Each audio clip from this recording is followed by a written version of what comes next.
So, more bad news for DCU and James Gunn. Let's talk about it.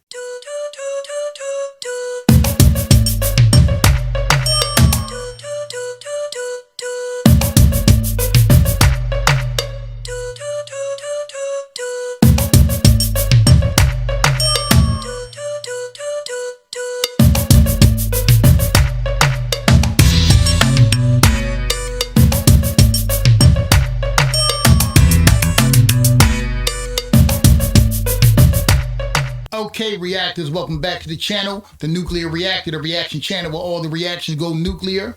If y'all a sports fan, go over to my sports channel, Ring Culture, link in the description. But back over here, Planet Nuclear Reactor, y'all know I believe every action deserves a reaction. And over here, we are very, very reactionary. Make sure y'all like and comment down below. This how y'all get me in an algorithm, and then I'll go get them. When my content hit them, it fit them, and sit with them. Subscribe and hit the bell notification so y'all can be notified for every time I upload, and I upload a lot. Share my videos, hype my page, and now let me set the stage. So, WB got more bad news that Superman underperformed. We already know that Creature Commandos and Peacemaker didn't chart. In fact, Peacemaker lost 40% of his audience. So I'm going to read this article from CosmicBookNews.com. And it's coming out at the time where a lot of a lot of studios are making bids for WBD, because we know it's pretty much a fire sale over there. But this article comes from Cosmic Book News. It says Superman still lost money theatrically despite strong performance in WB's third quarter earnings. Warner Brothers Discovery released its third quarter earnings, and Superman was front and center in the results. The studio reported a 74% increase in theatrical revenue compared to last year, and credited the jump to a strong performance from Superman, along with The Conjuring, Last Rites, Weapons, and carryover for F1. Carryover was good. Weapons was good. I loved it. That sounds like a win at first glance, but there's important context missing. The 74% spike is inflated because Warner Brothers had no major box office drivers in the same quarter of 2024. So compared to 2024, yeah, they didn't really have anything big in 2024, so that's low, and it makes this 74% spike look bigger than what it actually is. Beetlejuice 2 technically opened in early September, but it didn't meaningfully impact quarter 3 results, leaving the comparison quarter usually weak. If the studio had a stronger performer in that slot last year, the year-over-year jump would be much smaller. Superman did help the quarter, but the film's individual profitability tells a different story. Superman didn't recoup its costs in theaters. Insider information indicates Superman cost closer to $350 million to make, far above the $225 million production figures that surface in the trades. Once you add in global marketing, and all-in cost climbs into the 475 to 525 million range. Superman finished its box office run with 615.9 million worldwide box office. Based on standard industry estimates, Warner Brothers retained roughly 320 to 335 million after theaters took their share. The figure didn't cover the real cost. In simple terms, Superman lost money theatrically. This lines up with what our insider first reported and matches the conclusion from the recent Forbes breakdown. A related one, AMC reports massive quarterly loss as Superman and other films fail to lift attendance. Everybody broke now, that's why, bro. While WB's earnings still look strong, Warner Brothers financials don't contradict the theatrical losses because the studio doesn't report film level profits. The third quarter results combine everything the studio earned during the period, including high margin horror hits, licensings, F1 carryover, digital sales, and library distribution. Studio EBITDA more than double year by year. A tentpole like Superman can show a theatrical loss while the overall quarterly profits still climb. Thanks to better performance across the slate, Superman boosted revenue and contributed to the quarter, even though the theatrical run didn't cover its costs. Studio EBITDA, I hope I'm saying that right, is the studio's profit before taxes and certain expenses. Basically, the number that shows how much money the movie division actually made during the quarter. Why theatrical profits still matter? Theatrical profits still matter for a movie like Superman because theaters set the tone for everything that comes after. Exactly. A clean profit and theatrical and theaters create momentum, boost confidence in the brand, raises merchandising value, and support bigger budgets for sequels. Exactly. The more people you got going to see your movies, especially with good word of mouth and good reviews, that will lift the whole franchise. Again, merchandising, even digital sales.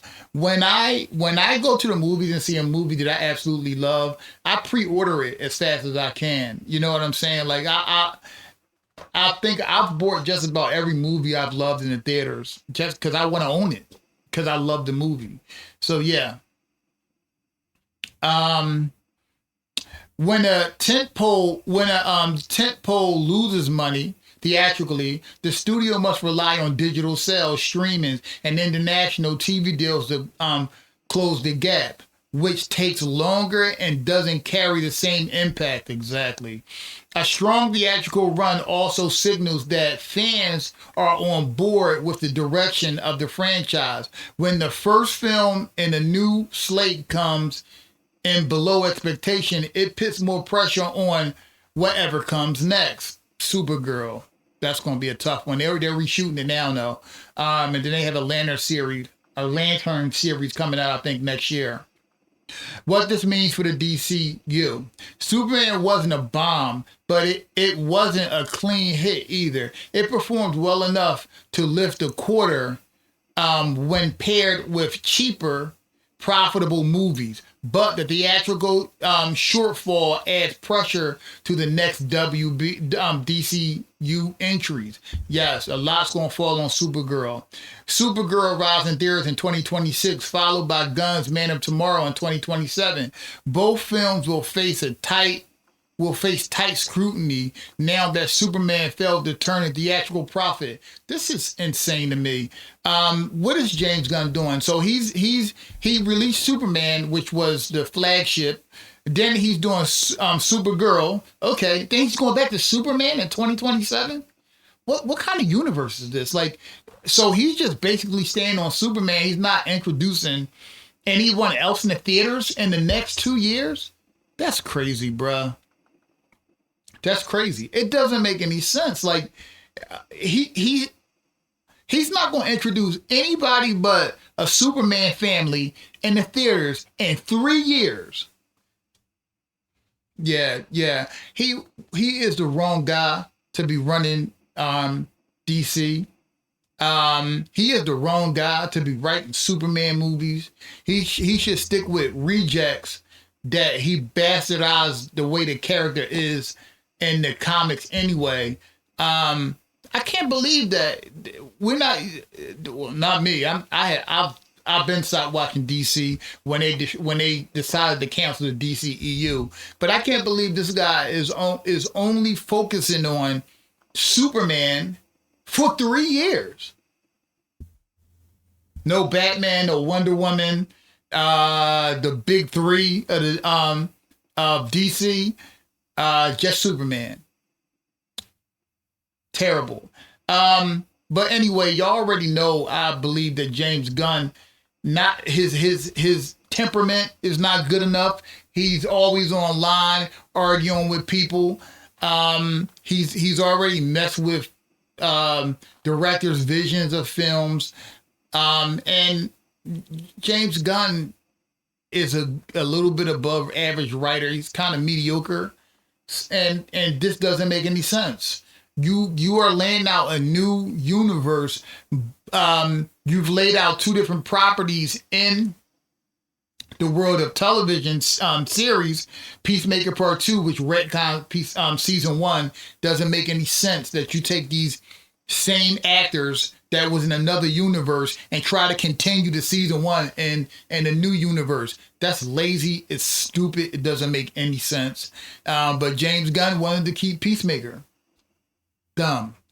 Then you introduce a ragtag group of anti-heroes and Creature Commando. Didn't see it, so I have no idea. Y'all let me know what y'all thought about the series. But that's TV though. But when you move over to your movie division of your universe, for 3 years you're only going to introduce Superman, Supergirl, and Superman for their movies. That makes absolutely no sense. And DC got destroyed for not introducing their characters in standalone movies. The DCEU not introducing their characters in standalone movies. James Gunn ain't introducing nobody. Just Superman, Supergirl, and Man of Tomorrow. Absolutely mind-boggling. I think it's a garbage plan along with Superman garbage suit that James Gunn gave him. But y'all let me know what y'all think down below. I'm really hoping that someone buys WBD, restores the DCEU, not just the Snyderverse. I don't know why people keep calling it that. It's the DCEU. Snyder wasn't the only director in that universe, but I do love Zack Snyder. He's one of my favorite directors. And pit DCU out of this misery. I don't believe it's going to be a profitable universe because most people hated Superman. They said it was bad. Did not see it, never will. But anyway, reactors, let me know what y'all think down below. Do y'all think James Gunn should be the head of DCU? Should the company that purchases DCU restore the DCEU? Or should they scrap that and James Gunn and start over again? Let me know down below. As always, the pleasure is all mine. The reaction, well, that belongs to y'all. I love y'all.